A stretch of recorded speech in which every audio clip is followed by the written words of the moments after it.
Welcome to Reddit Topics, where we make videos from comments on AskReddit. Plus, I may tell a joke every now and then. So, if you enjoy the content, like the video, subscribe to the channel, and turn on notifications. Let's get into the stories.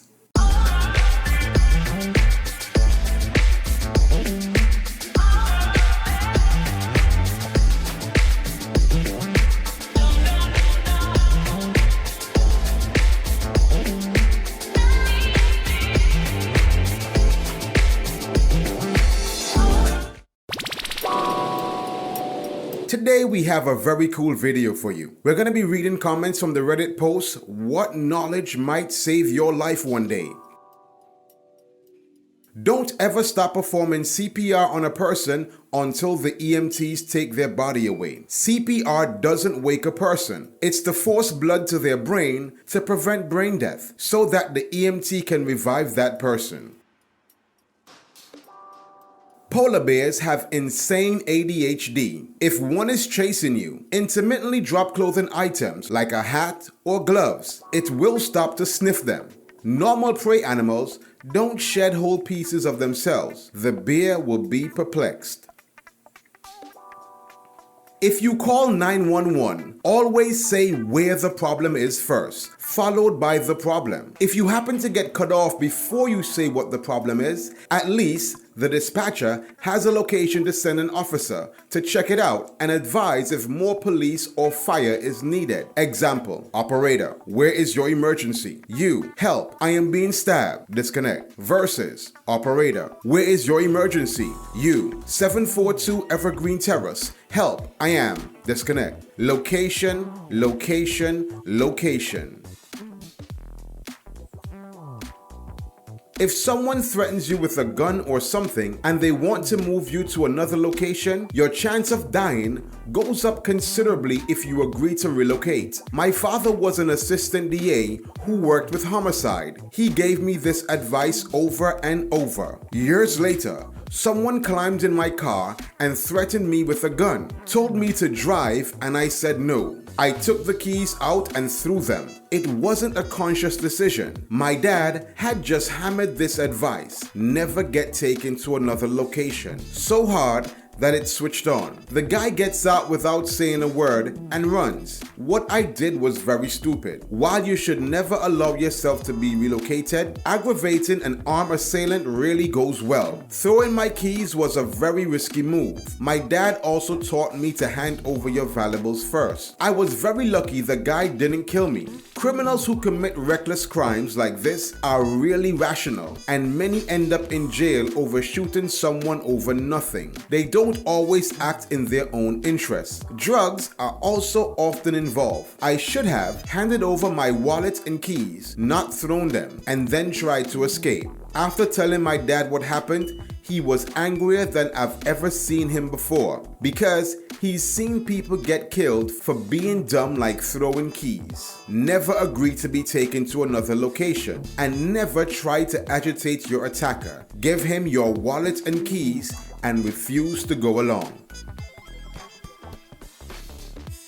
Firefighter training. If there is a fire, crawl out the building. Do not stand up to run. 1 or 2 breaths of smoke are enough to do major damage and require hospitalization if you get out at all. It may be warm where you're crawling, but standing up can cook your skin and your lungs. The smoke at eye level can be more than 600 degrees Celsius, 1200 degrees Fahrenheit. If you can't see and don't know the room layout, crawl with your feet, legs in front of you, sliding on your butt. Do not crawl face first, or you may take a dive down a staircase in the confusion.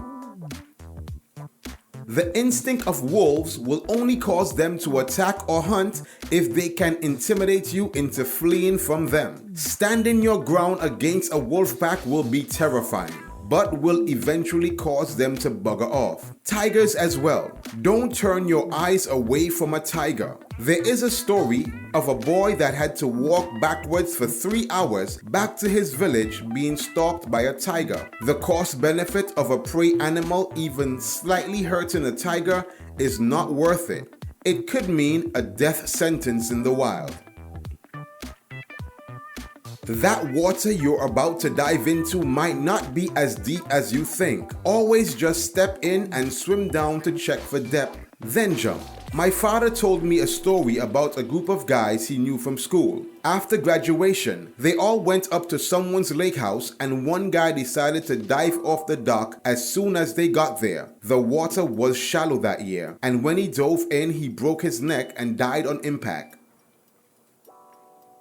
If someone is trying to abduct you, fight back. Most abductors will just give up if they meet resistance. And whatever you do, don't let them take you to another location. This works with most animals too. Always fight back and be crazier, and they often will leave you alone. A lot of animals like sharks or hawks, if you look them dead in the eye and show you are dominant, they will go away.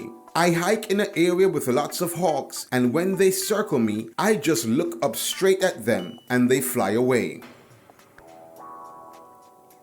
If the tide suddenly goes out unexpectedly, run like you stole it for higher ground. I read about a 10-year-old English girl who had just learned this before going on vacation with her family in Thailand. Then the big tsunami that killed a few 100,000 came. She saw the water retreat and the other tourists walked out on the exposed seafloor. She freaked out and convinced everybody to run for higher ground. A lot of people were saved by a little girl who had paid attention in school. They later brought a lot of flowers to the teacher.